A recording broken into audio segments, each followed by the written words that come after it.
What is your life? My life is Christ's, a vessel for his glory and a weapon for his kingdom.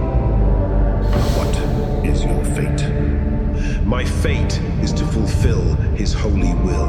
In victory or death, I serve the kingdom of God. What is your fear? I fear no man, no weapon, nor darkness, for God is my shield and my fortress. What is your reward?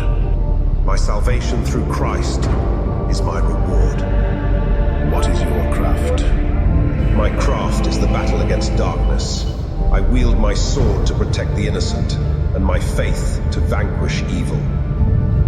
What is your pledge? My pledge is eternal service to the one true God, Jesus Christ.